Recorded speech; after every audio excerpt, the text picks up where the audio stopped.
It's time for Ask Me Anything here on Studio Live today. Let's do it.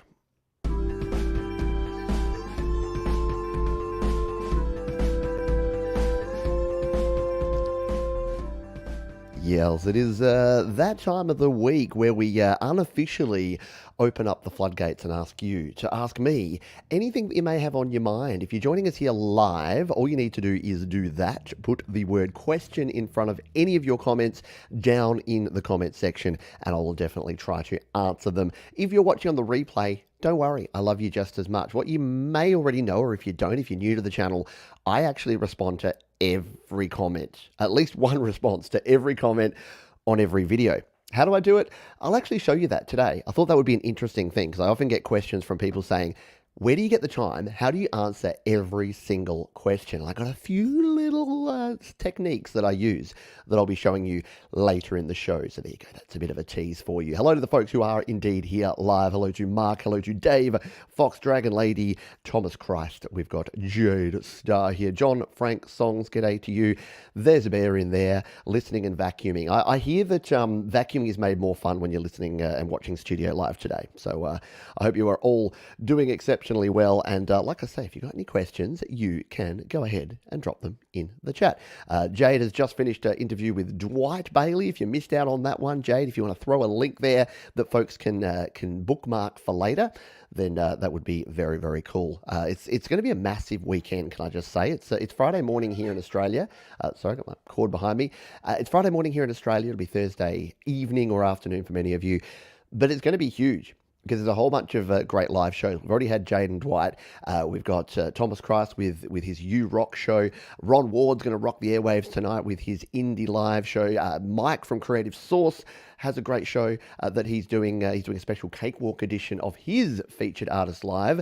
And for those of you who are patrons of this channel, we are launching, or at least experimenting with, a new concept. If you like music trivia, and if you like to get your quiz on, you're going to enjoy it. And that's happening directly after this one. So in right on 50 minutes time, when we finish up for the AMA here, then we'll be jumping over and we'll be doing that. So I hope you can stick around. And if you're not already a patron, you got about 45 minutes to sign up and become a patron and join in the fun. But if all goes to plan, that may be another show that we do at least sporadically here. And the other good news there is that my wife Georgie will be along to help me out. I always like having a guest host, and when it's my very own trouble and strife, that's even better. G'day to Ed Zed. We've got some other folks who've jumped on in. Omni Collective Creativity. There you go. I think I saw Andrew Buren. Yes, hello Andrew Buren. Hello to Joe Glenn. Anyone there it is. There's the interview with the amazingly sweet Dwight Bailey. Hello to Laurie's Mish Mosh, who is here as well. I hope you are all doing exceptionally well. And the one, the only, the man with the plan, Frigsy. Frigsley's, you've been doing some good stuff I've been seeing in some of the Facebook groups, in the Create, Record, Release group and other places, getting your song onto some playlists and playing around with some of the cool features that are on the DistroKid. Today is Australian Music T-shirt Day, so I'm rocking my Jebediah T-shirt. They are a band out of Perth. They are very cool. If you've never checked out Jebediah, do yourself a favour, as our mate Molly Meldrum would say. Do yourself a favour and go check out Jebediah.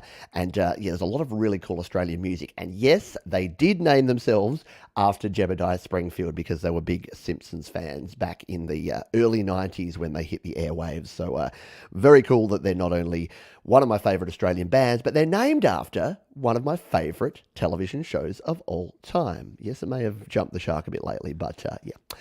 If you are looking for great information and you're a Facebook user, or you know what, even if you're not, because we've actually had some folks that have joined up the Create, Record, Release Facebook group recently who aren't even Facebook users, but they've joined the group.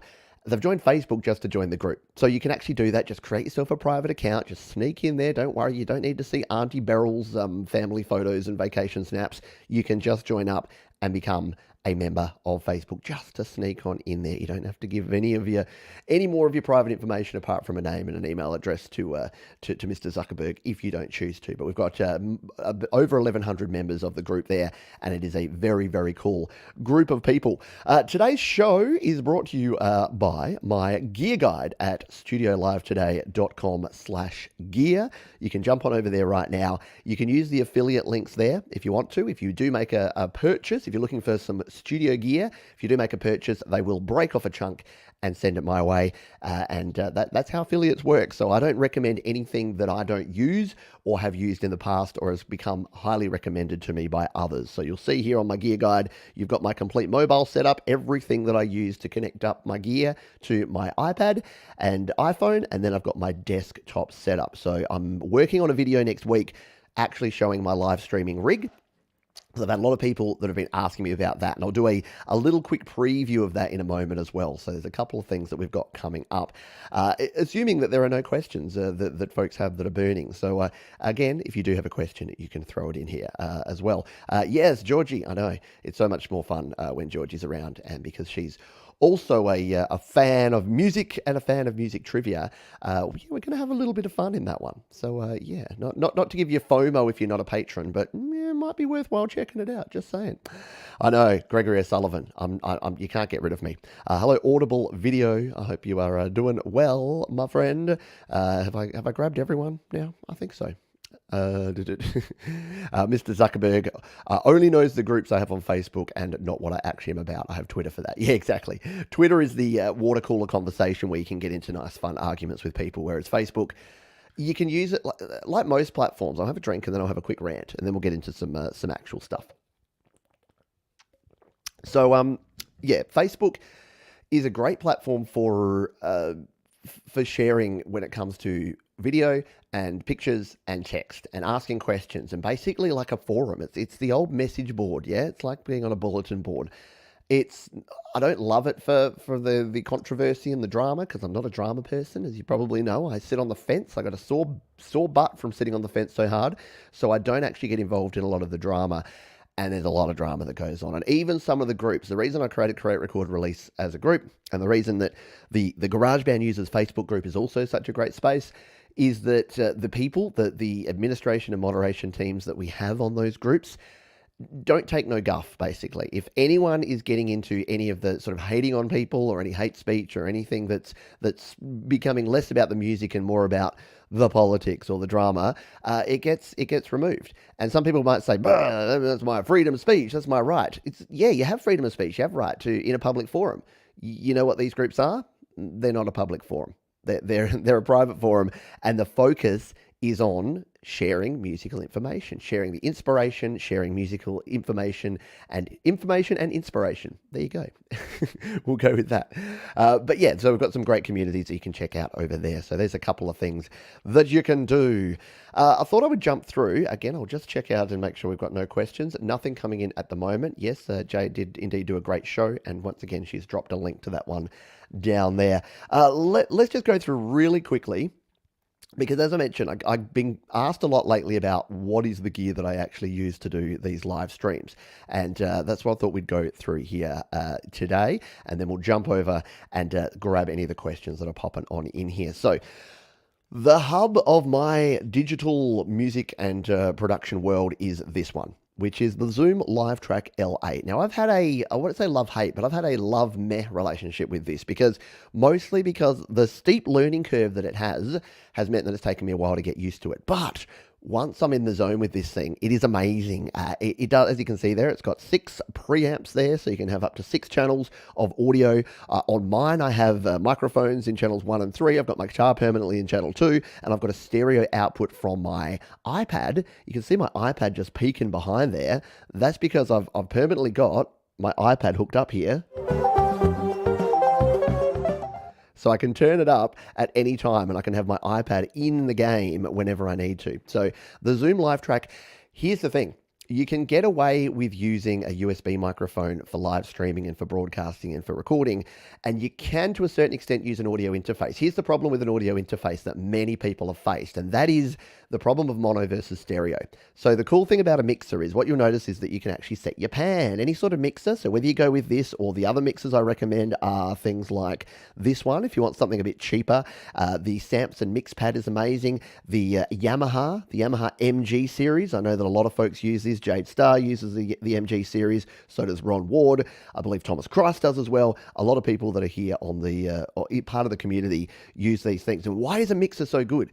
Well, it gives you complete control. It gives you the ability to bring your faders up and down. It gives you the ability to have multiple channels going in, and it gives you the ability to have one stereo channel out. And one stereo channel out is super important because the difference between even a basic budget mixer, so if you went with like something like the Samson Mixpad, is that you can always have stereo output. So even if you're plugging one microphone into channel 1, you can pan it in the center, meaning it's going to go dual mono to both your left and your right. If you're doing live streams, if you're doing podcasts, if you're doing live performances, you need that. And the same as, say you wanted to plug a guitar into channel 2, a microphone into channel 1, if you're using an audio interface, quite often with a lot of software, it'll just put your mic on the left and your guitar on the right. And as you know, that sounds kind of crap. So the benefit of having a mix, the reason that I recommend mixes to pretty much everyone, if you're doing any sort of podcasting, any sort of live streaming, any sort of live performance, is it just gives you so much flexibility over and above an audio interface. And if it's a USB one like this, and like this, and like this, you can also use it as an interface. So it does two different things. Now, sometimes the quality of the preamp on a mixer will be slightly lower to pay for the fact that you're going to have all of the other bits and pieces in, your panning and your gain and your pads and everything else. So you do have to keep an eye on that, but I think the trade-off is worth it. Now, on the flip side, if all you're ever planning to do is to actually just record straight into your Mac or your PC or your iPhone or your iPad, one channel at a time, into something like GarageBand or into Logic or into Pro Tools or into Reaper, whatever, then yeah, you probably don't need a mixer. But anytime you're doing something where you need to mix on the fly, where you need to have multiple sources, multiple inputs, or even just one input that you want to keep mono, I honestly think that a mixer is a great way to go. So hopefully that helps some folks if you've been thinking, hey, what do I do next in terms of my gear and my setup? I've got a question from Ed Z. Do you think it's worth upgrading to the latest standard iPad model from a Mini 4?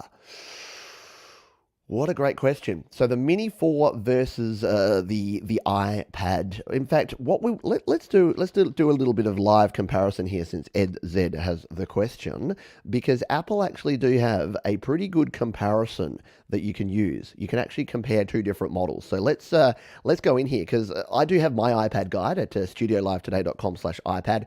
And I recommend like the latest generation. I've got one. It's actually with my mum now because I have the iPad Pro, and I also got the new version of the iPad just to test it out. It's great. It flies along. It's a great value investment. But in terms of comparing it, so if we hit the compare button here, what we can actually do is you can compare any model with any other model. So let's grab the iPad Mini 4. Which is the one that Ed's talking about here. And then the regular iPad 9th generation that we've got there. We don't need a third one, but it's got the Mini 6th generation there. So if we're comparing these two, obviously screen size is a thing. Look at that chip upgrade that you're getting. You're going from the A8 chip up to the A13 chip. So your Mini 4 is really going to start not lagging, but in terms of performance, yeah, you're 5 generations up here in the A13 chip with the neural engine. So you're going to get a big performance boost. In fact, let's grab this one of the Mini 5th generation, just so that we're not comparing it with something that's really recent. So you can see there, the A12 is in the 5th generation. So there was a big jump. With the Minis, there's always a big jump because they only update them about every 3 or 4 years. The A13 here on the new one. So you're going to get yourself 2 extra inches of screen real estate. You're going to get yourself a 5th generation higher chip. Your camera, for what it's worth, you're going to get a much higher resolution camera there. You're getting the 12 megapixel versus the 1.2 megapixel camera there. Still running a lightning connection. In terms of any of your other stuff, height and weight and all that sort of thing, you've got the Retina display on both, so that's going to be all pretty much the same sort of thing. There's your chip difference. You've got the neural engine, battery life and things settings are going to be about the same. So really, it's going to come down to the camera, which you may or may not care about for an iPad. I certainly don't care about the camera on my iPad. And everything else is pretty similar except that chip. So if you're finding that your current iPad is lagging a bit, or you're not able to run, or you're getting optimizing performance, you're definitely going to see a drastic improvement going from the A8 chip right up to the A13 chip. So I think it would actually be a pretty decent investment for you, Ed. You can get them from $499, and the good news is what Apple have done with the newer iPads is that even the base configuration is 64 gigabytes. So none of this sort of 16 and 32 that we used to have that wasn't enough for music production. So the 64 gig for $499. If your budget stretches, I would always recommend going to 56, because if you've done audio and especially video on your iPad, you will know that you will use up a lot of space very, very quickly. So hopefully that helps you out with that decision, Ed. But yeah, don't dismiss the regular iPads, because with the A13 chip in there, it really does fly along. When I had it, I was testing it out, and yeah, it absolutely crushed. My old iPad Air 2, it absolutely crushed it, and I didn't see a big difference between it and the iPad Pro 2020, to be really honest. So even though it doesn't have the Pro tag, it's definitely worthwhile. Hopefully that helped you out. Hello, Bo Fio, GarageBand covers. Hope you are doing well. Yeah, the live track is the best of a mixer interface since it has a virtual input for each channel. Absolutely. So you can actually, as opposed to a mixer, which you can only get stereo output, that's the other good consideration. The Zoom live track is actually a hybrid device, meaning you can use it as a multi-channel. You can have up to 12 channels of independent audio recorded, or you can just take the stereo output. So right now, I'm just grabbing the stereo output and sending it out. But if I wanted to record a full band, I could use all 6 preamps and record them all onto 6 separate channels and record a stereo channel at the same time. So it's pretty cool. Pretty cool for that. I'm just going to scroll on down and see what I've missed. Hello to Hairbrush Microphone. It is also, so I've got an SD card in there as well. So if all else fails, so when I record podcasts or when I'm being interviewed, I'll always just hit the record button. And that way, regardless of what happens with Zoom or with StreamYard or with whatever, I know that a full high resolution quality of the audio that's coming into my mixer of each individual channel is being recorded straight to an SD card. And then if anything goes wrong, I can pull that SD card, throw it in, and grab those files. And that comes in super duper handy when you need it. Question from playing on the Mini. Exactly. I think you'll love the screen real estate you get, Ed, with the new one, because the 10.2 inch is actually really nice size. I've got the 11-inch iPad Pro. The 10.2 inch, you don't notice much different, and yeah, it makes it a lot easier for moving your stuff around. Question from Gregory O'Sullivan about USB-C stuff. If you have an adapter with power pass-through, can you just use a beefier power supply to power your interface and charge the iPad rather than adding a powered USB hub? A really good question, and the answer, unfortunately, is a big fat it depends. So, yes, you can, and I'll have a better answer for you when I'm actually getting a USB-C dock from Sabrent. So, Jade Starr put me in touch with Sabrent, who are a very cool manufacturer of some very cool gear, and they have kindly offered to send me one of their USB-C docking stations, which has the full sort of 60-watt power pass-through included in the dock. So yes, if you get something that does have a beefier supply, it could work. The one that I showed you, the little Atola that I showed you in the video I did this week, you can check that out here on the channel if you missed it, how to connect up your USB gear to your iPad. Yeah, you can get away with it. You might have seen that with my Steinberg UR22C, it wanted too much juice. So with the Steinberg, it needed it. With the iRig Pro though, it was fine. So the iRig Pro, there was plenty of juice just with the power pass-through. So you can get away with using just a USB-C adapter. If you're not sure what we're talking about here, let me just jump over here and I'll show you the video and then the gear that I mentioned. So if you search Pete Johns USB-C, we should get my search results here. So these are the couple of videos that I did this week. This one here is the one that Gregory's talking about with this little Atola device that I was showing you how to use there. And if we come down to the description where I leave all the links, this is this little adapter. If we jump over here to Amazon, this is the adapter we're talking about here. So it has that power pass-through so that you can actually power up your device. Whoop, there we go. Oh, stay there. There we go. So it has the power pass-through, so you can plug in USB-C power and then plug in your USB device and your HDMI, and everything's connected and ready to rock and roll. The thing is that some devices will still use too much power and will need their own separate power through a powered USB hub. So what I recommended with that situation was to also then grab something like this, like the powered USB hub. So yeah, you can set yourself up for about $50. I reckon if you went ahead and you bought one of these and one of those, you'll never need anything else again in terms of having everything connected and everything powered. It'll just give you that redundancy. And the other cool thing is, like with my hubs, I've got for my iPad, I've got mices and keyboards and MIDI keyboards, and you can have everything plugged in at the same time. As soon as you get past a couple of devices on something like this, yeah, your power situation gets a bit dubious, and sometimes you get a bit of a spike in power, and that can be the worst thing. So a device will suddenly need a bit more power, or you'll turn on your phantom power on your interface, and it will just go boom, and you get that really annoying message on your iPad that says, this device uses too much power, which is a pain in the backside. So hopefully that finished you. Bear's finished the vacuuming. This is a Bear vacuuming update. The vacuuming is finished. I hope you're well. Yeah. Here, I really do wish that Apple would just go USB-C. It is so much nicer, and look, we're getting there. So we're now at the point where the only iPad left without USB-C that's still on Lightning is the standard iPad we were talking about before. Everything else, the iPad Mini, the iPad Pro, and the iPad Air are all on USB. So hopefully that will be cool. What do you use for loopback software? So that's a great question, Christopher. And when I go into a bit more detail about this in the video that I'm working on for next week, I'll let you know more. So I don't actually use any loopback software. I use the hardware. So I use the Zoom LiveTrack L8, and it actually has a channel. So channel 5 you can set to USB audio. So for instance, if I'm here and I want to play this video, at the moment I hit play and it's not playing, but if I bring up channel 5 here on the mixer using USB-C, let's go.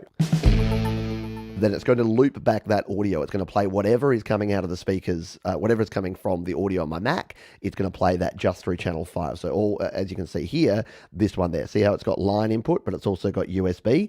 You can actually just set this fader. So this fader number 5, actually it's called 7. I don't know why I think it's 5. It's actually 7. So fader 7, channel 7 there is your USB. So you can set it to USB if you want to. So that makes it handy. And you've even got another 2 channels of USB there, which you can use to set up for other things.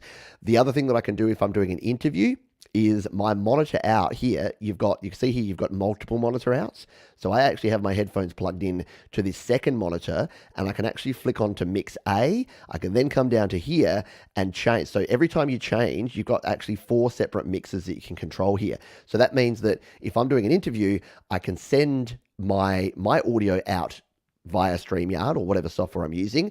The other person will send their audio, but I won't loop back. I'll set myself to be able to hear the USB audio coming from my Mac, but I'll make sure that that audio is not being sent back out. So I can create what's called a mix minus, meaning that it's not sending the signal of my voice out twice and not getting that echo and delay that you get and having to use sort of echo cancellation. So that's what I use there. Thomas Christ, I think you use some audio loopback software. I can't remember what it's called. So Thomas, if you're there, hopefully you can answer that one. Question: will you be doing tutorials for Logic? This is a good question, Bear. So I'll have a drink and then I'll answer this one delicately. Short answer is yes. And when I say tutorials, what I'll be doing is sharing my experience learning Logic, because I'm not a Logic expert. And I was chatting with on a Patreon live stream, so apologies to my patrons, you've already heard this story, but I released a video recently about how to use the spatial audio features in Logic Pro 10.7. And the reason I did this video is that it took me an hour to work it out. I had to go to 4 separate tutorials, and these were all like 15, 20, 25-minute tutorials just to find where the 3 settings that you needed to do. You need to change your project into Dolby Atmos, you need to enable the Dolby plugin on the master track, and then you need to right-click on your panner and change that to the 3D panning. Simple, yeah? No, I couldn't find that information. So I made my own 7-minute video that said, hey, if you're like me and you're just starting out in Logic Pro and you want to check out this surround sound, then here's how you do it. You come in here, you click this. And I think the second sentence I said was, I am not an expert in Logic Pro. I linked down to Music Tech Help Guy and Why Logic Pro Rules, a couple of really cool Logic channels, and said, yeah, we'll move on with it.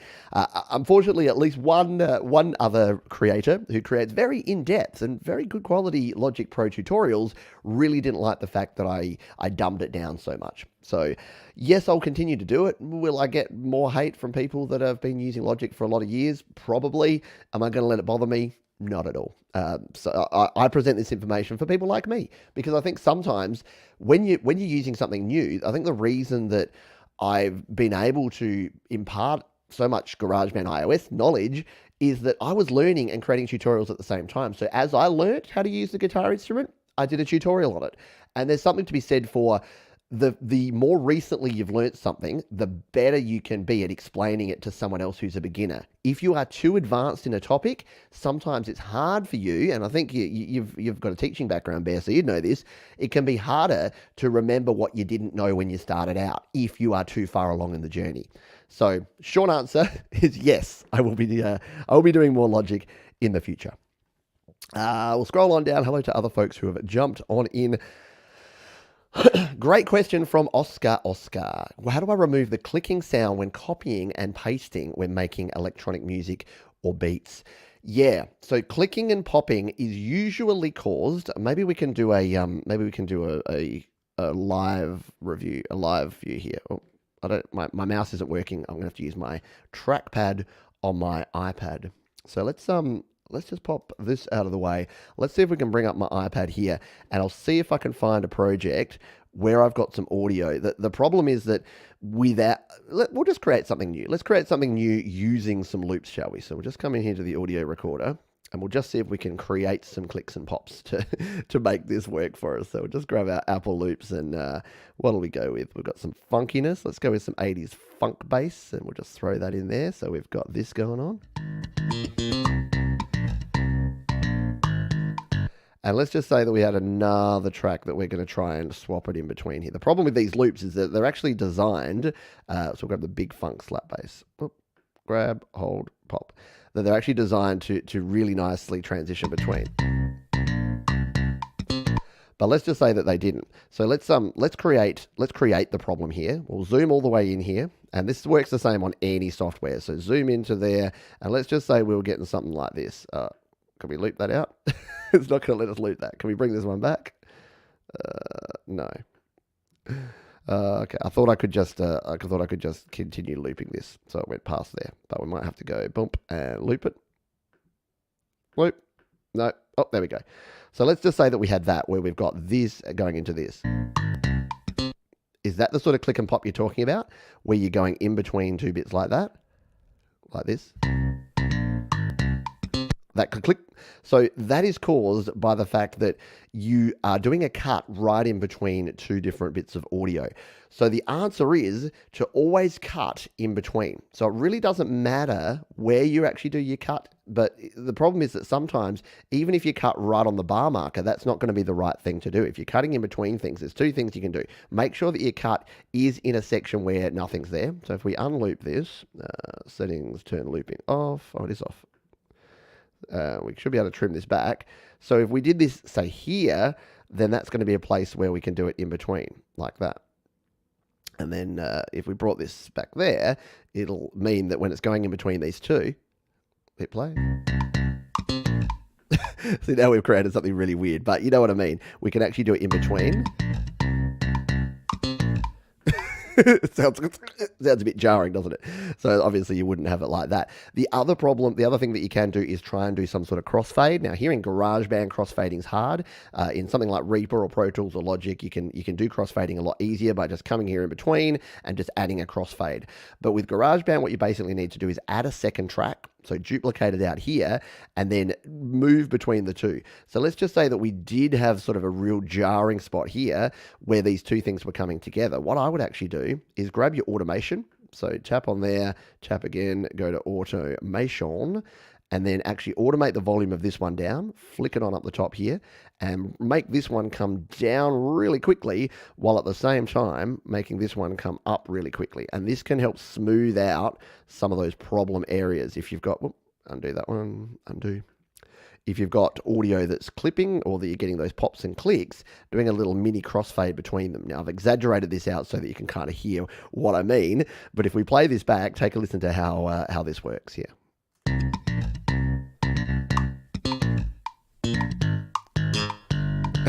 It sounds really bad, doesn't it? But yeah, you get the point there. So number one, make sure that your cuts are always in between. Don't ever cut right in the middle of a piece of audio. Number two, using a simple little crossfade can actually help you out there. So hopefully that gives you some help with that one.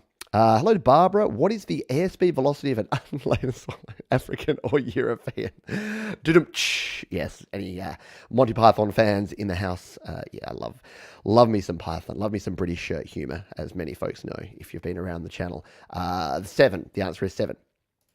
Chris Martin of Coldplay says, hi, I use a UIR24 mixer from Soundcraft. Has 24 inputs, 10 outputs, and can all be controlled from a web page on the mixer. Yeah, that's cool. A lot of those, the Soundcraft and a lot of those higher end mixers, yeah, they've got some really cool options, and some you can use iPads to control them, and some have motorized faders, and don't get me started. If I had all the money, yeah, it records 12 channels. Yeah, exactly. So the Zoom Live Track is kind of an entry, a gateway into those really high-end mixer interfaces, which is very cool. Am I secretly a dinosaur? Rar. That's all I got to say about that. Am I secretly a dinosaur? No, I don't think so. I do have little arms. So maybe I am a T-Rex or descendant from a T-Rex. LZ, is it possible to edit downloaded sounds from other websites such as 808 Bass in certain notes? I want to change the bass notes to others and incorporate them into a song. So yeah, depending on the software you're using. So if we return over here to GarageBand, you can't do that. What you can if you've got, so if I'm using this funky bass here, you can actually change it here. If you go to your settings with an Apple loop, click. With an Apple loop, you can actually transpose it. So if I wanted to say bring this down like 8 semitones, I can do that. And then when we play back this track, the other thing that you could do is to use your follow tempo and pitch. So if we bring this back up to here, with the follow tempo and pitch enabled, we can come in here to our settings, and the same thing in GarageBand for Mac and a lot of other things that you can actually follow the tempo and pitch. Let's say we want to take it from C to A flat major. Well, then we can do that, and now it's going to change it there. So that's a couple of ways to go. If you're in iOS and you're using GarageBand and you've got your own audio, so let's just say I've downloaded, because this is what you're asking about, I've downloaded, say, this organ track from, which I did get. I got this from freesound.org. Very cool place to get yourself some free sounds, funnily enough, freesound.org.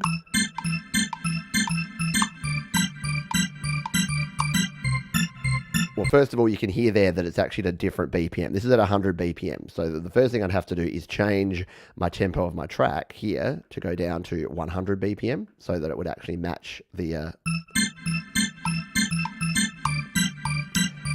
tempo there. And then the other thing is, once we come into here, you'll notice we don't have those same settings options because external audio can't be tempo mapped or can't be pitch changed. So what you would need to do is that the app that I use, and I've got video here if you search for it, is an app called Audio Stretch. That's the easiest way that I've found to just change it. So Audio Stretch, there's a pro version and a free version. I think, there you go. That's Audio Master, Audio Stretch.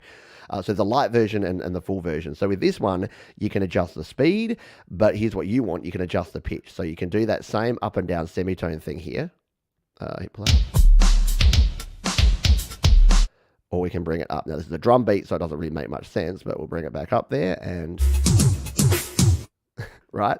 So yeah, you can do that, and then you can export this sound, drop it back into GarageBand, and you'll be good to go. So search my name, Pete Johns, and Audio Stretch, and you'll see the full Audio Stretch video and demonstration there. Let's see. Hi, I've not been on a video live chat before. Welcome. It's good to have you here. Hello, Adriana. Oh, thank you. Greetings from Romania. Gentle and give me good vibes. I like it. We like to be inclusive, and everyone is welcome here. So it is great to see some new names here in the chat. Very, very cool. Would shorter 3 to 5 minute songs get more views typically than 20-minute songs? Good question. Let me answer that after some hydration. Short answer is yes. Short answer is that attention spans are indeed shorter these days, and shorter songs seem to be more successful. But it does depend a lot on the genre, and it does depend on who's listening. So if you're creating like some ambient prog rock, then people may seriously dig a 20-minute song, and they may actually want to watch it over and over again and sit and have it as their chill time. But most of the time, pop music, yeah, is getting shorter and shorter. So a lot of pop songs back in the 80s, 90s were around the 5 minute mark, 5 to 6 minutes. Through the 90s, through grunge and other things, and punk especially, dropped down to 3 to 4 minutes.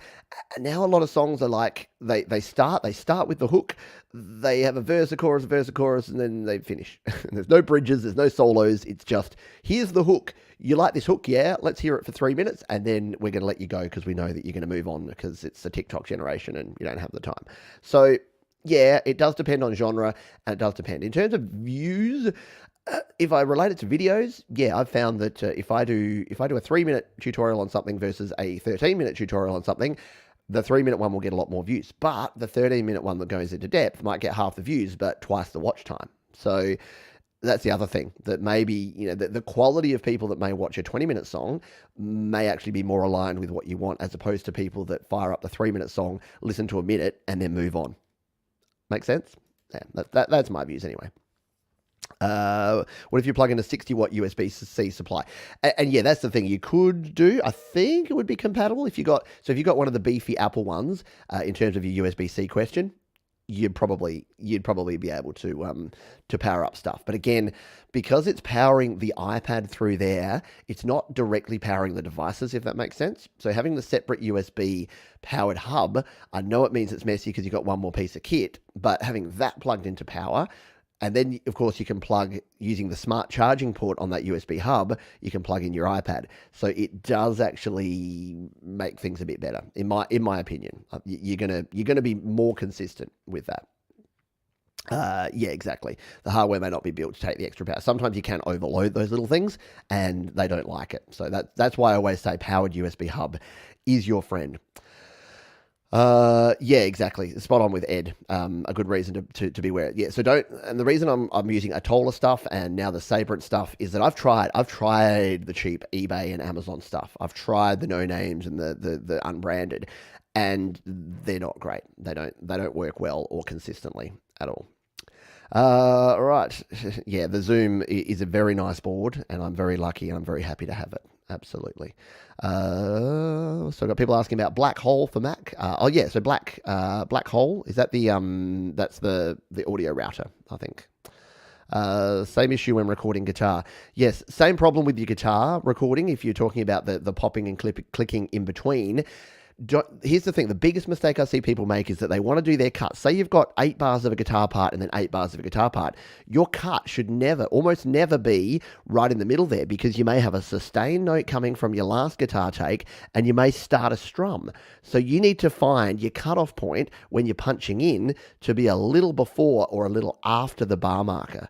That's the secret for piano, for drums, for bass, for guitar, for any live instrument, for vocals, any live instrument. You almost never, like our brains, if you work in loops and if you work in segments in GarageBand or wherever you're using, your brain may want to chop it right on the bar marker to make it look neat, but it won't make it sound right. You want to do your cuts outside of that.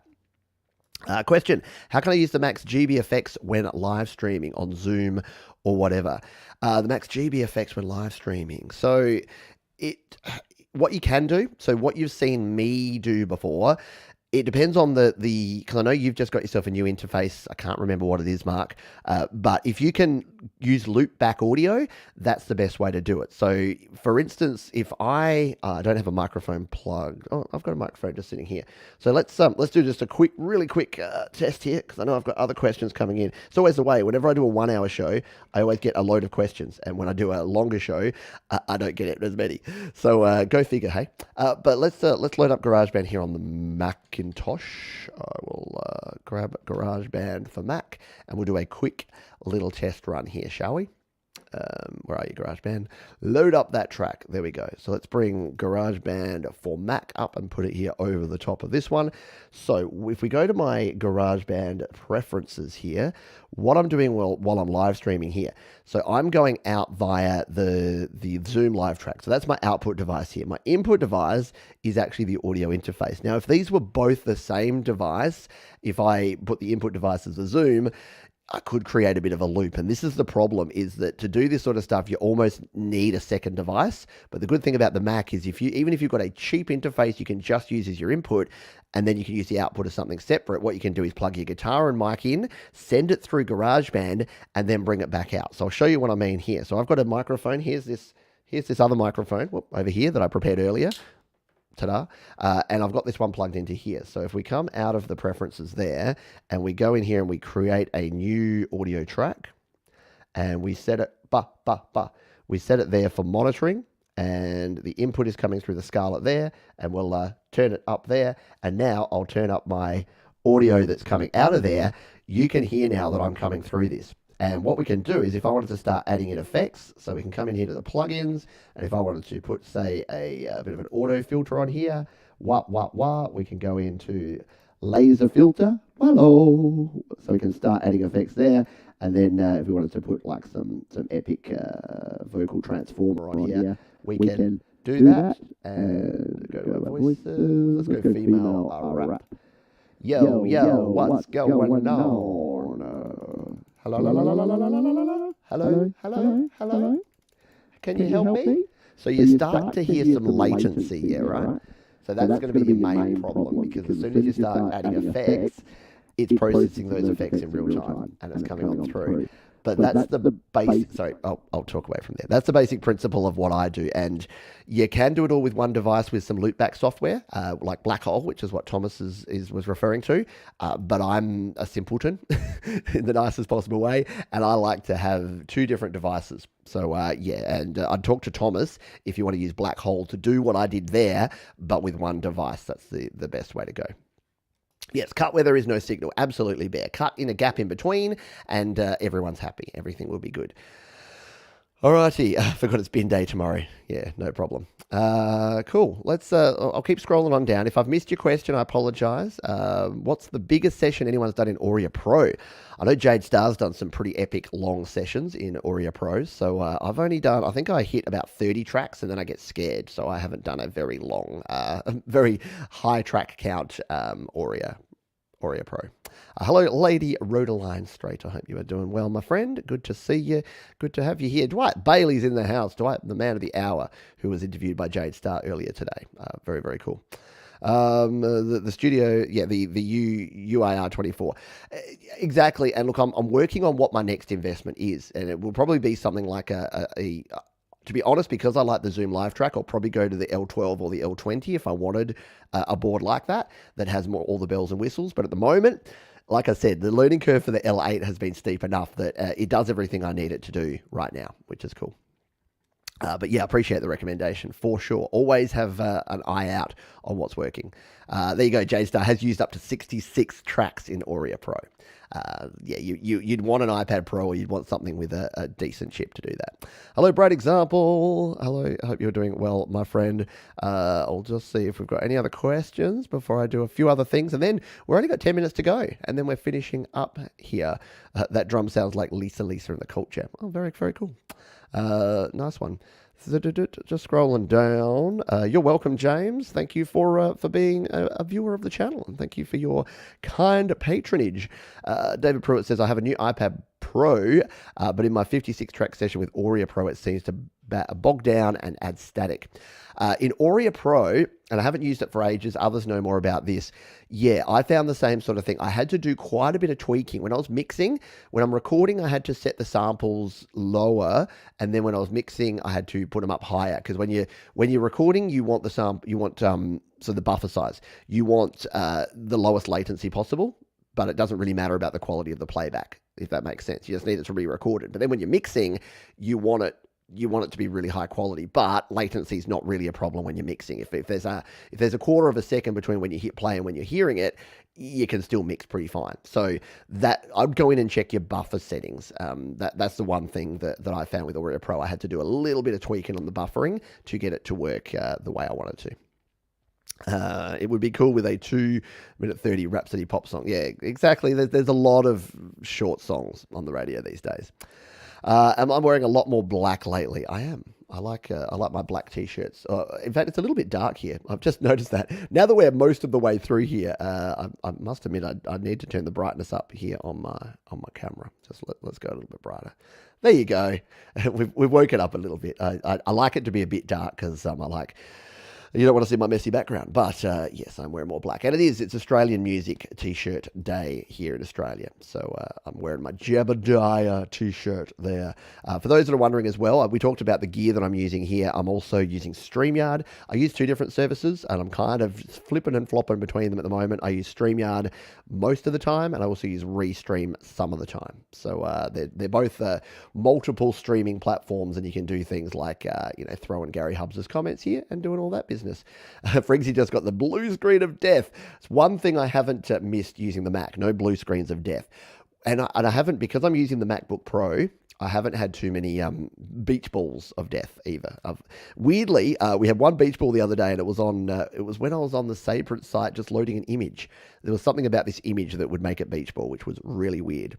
Has anyone ever recorded acoustic drums into GarageBand on iPhone or iPad? I haven't, but I know of folks who have. So if you're watching, I can't remember who you are, but I know there was someone who, was it Jeff Brush, I reckon? One of our viewers here who's recording drums. So if that's you, if you've recorded drums using a multi-channel interface, let us know. I've recorded 6 channels. So I've recorded using my UR44 using an iPad. So I've recorded 6 channels, but that was just vocals and stereo acoustic guitar and a few other things. So you could definitely do it. You can record up to, well, it really is, it's limited by the gear that you have. So how many tracks you can do is limited by the gear that you have. So it's and the power of the iPad. So you wouldn't want to get like an old iPad Air 2 and try and record 12 channels of 44.1 24-bit audio. It would probably go poorly. It would probably go bad. Let's see. C3PO, the robot. Don't know what the reference of that. What do you think the pros of updating to Logic would be? Mostly samples and loops and a few more mixing options. Any reason for someone who tries to record only real instruments to upgrade? So the built-in effects in Logic Pro are a little bit higher level, so you will get some benefits from some of the different effects that you have in there, the Space Designer and some of the reverbs and the effects. But of course, in GarageBand, you can use third-party effects anyway, so you can basically pick and choose whatever effects you want and use them in GarageBand. There's a bit more in terms of routing. So if you're recording, say, a full band and you want to have a bus for your drums and you want to have a guitars bus and you want to have a vocals bus and you want to have your backing vocals so that you can just add, particular reverbs and sounds to that. So the way I look at it is upgrade when you need to, not because you think there's going to be anything new, because there's really not anything groundbreaking. It's evolutionary, not revolutionary. That's the way I look at it. Going from GarageBand iOS to GarageBand Mac to Logic, which is what I've been dabbling in the last year, it's not been a revolutionary thing. I haven't gone, oh, wow, I can't believe there's these things in here. I've been missing out on these for so many years. No, it's more that, oh, that's cool that you just have that one extra ability to do that one extra thing. So for the Mac, the biggest cool thing that I found is that pitch shifting and time stretching. So if you're bringing in a sample and you need to slightly tweak it to change it from 100 to 102 BPM, it'll just do it for you. It just gets out of your way. And having that master track to apply your effects and things on for mastering right there, that can actually help as well. Going from GarageBand to Logic, yeah, there's a whole bunch more you can do, but most people, myself included, will only use about 10% of that functionality. So unless you know why you need to update, I don't think you need to. And that might be a controversial opinion because people like new and shiny and people like lots of options, but yeah, maybe not. And any plans to upgrade to Logic? I'm still in the trial and I'm still undecided. I probably will buy it because, so here's some news for you. For those that have been around the channel, you would know that I was very lucky. I was lucky enough that Apple gave me a loan of one of the new MacBook Pros, 2021 MacBook Pro with the M1 Max chip in it, which is just ridiculously fast, and it works really well. I'm using it right now as my device to stream this stream right now, and it's working, touch wood, flawlessly at the moment. But Apple actually offered to extend that, so I'm actually going to get to keep this for nearly a year, like a 12 months. So they basically said, look, we like the videos that you've been doing, we like that you've been using this and testing out Logic Pro and doing stuff in GarageBand and doing your live shows and your live streaming.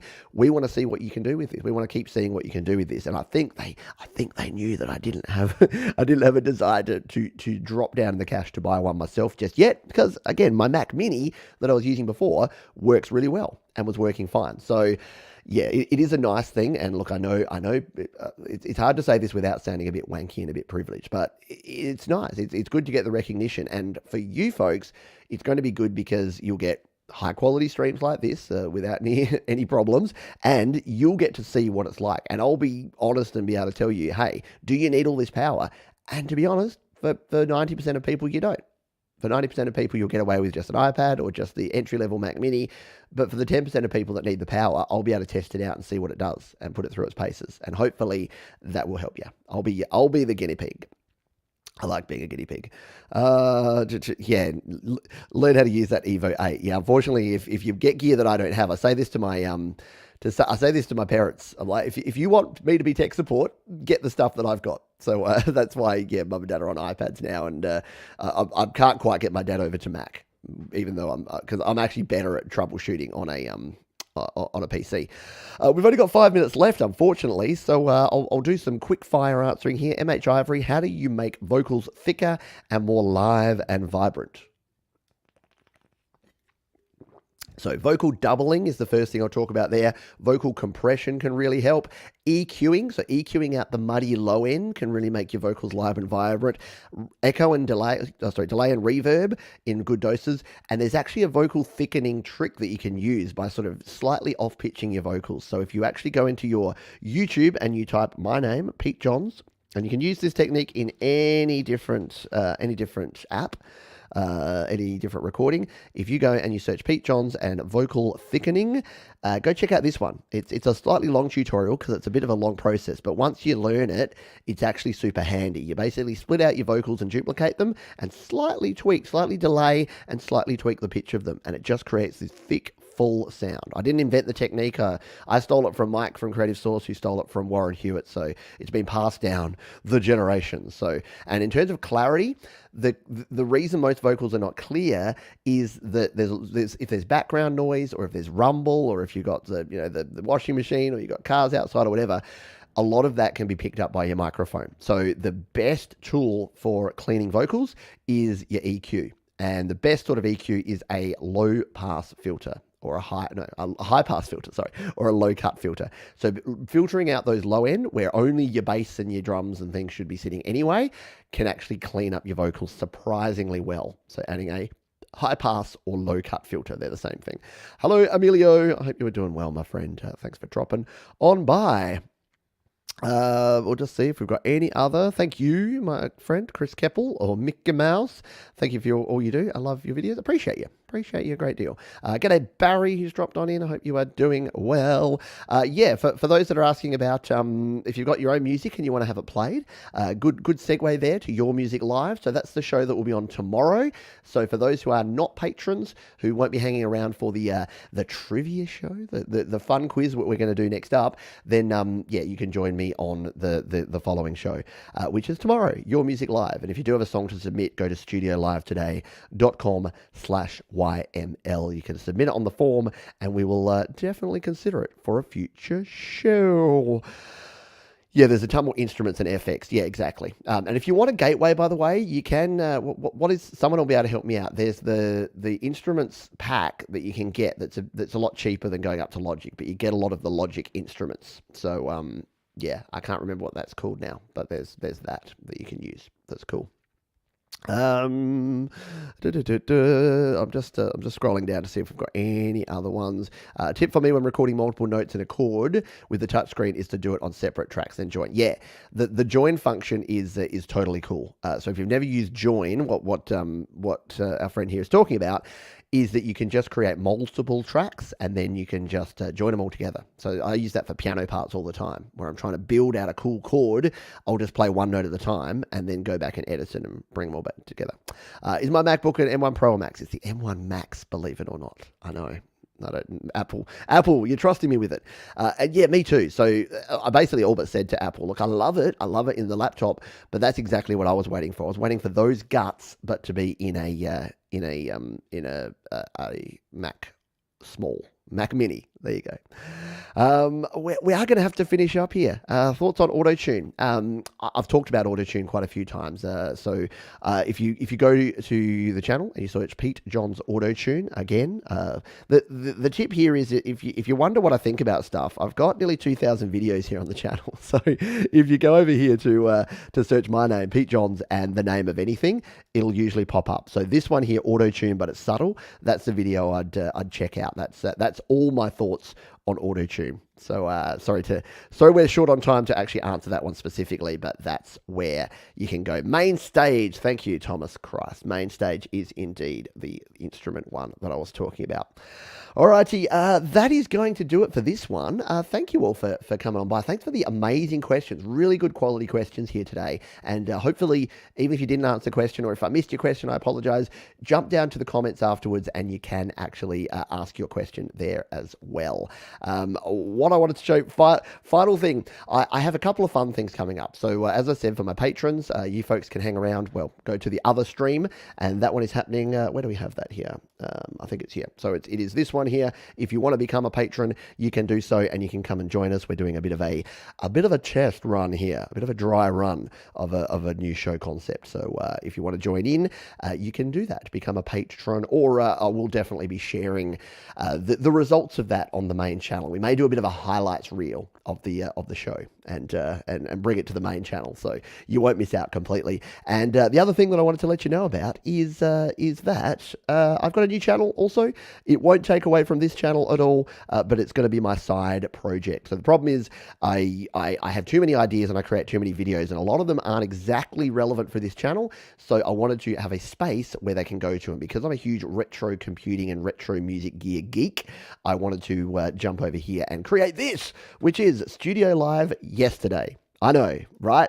We put it to a vote in the Create, Record, Release group, and Studio Live Yesterday was the one that actually got over the line, because I just thought it was very cool. The brand of Studio Live today, Studio Live Yesterday just made sense. So I've thrown a link to that one here, and that'll be down in the description as well. So 36 of you have already subscribed, despite the fact that we don't have any videos there yet. But if you want to be at the start of the train, so you can say, oh, man, I was being a subscriber of Studio Live Yesterday since before the first video, then you can jump in and do that one. So that's going to do it for this one. Please, as we say at the end of every show, please take care of yourself. Look after yourself this weekend. There's a lot going on here, but it's going to be a lot of fun times here. And look after others. Yeah. Make sure that you look after other people and care for them. Keep creating, everybody, and I'm going to see you real soon here on Studio Live Today. See ya.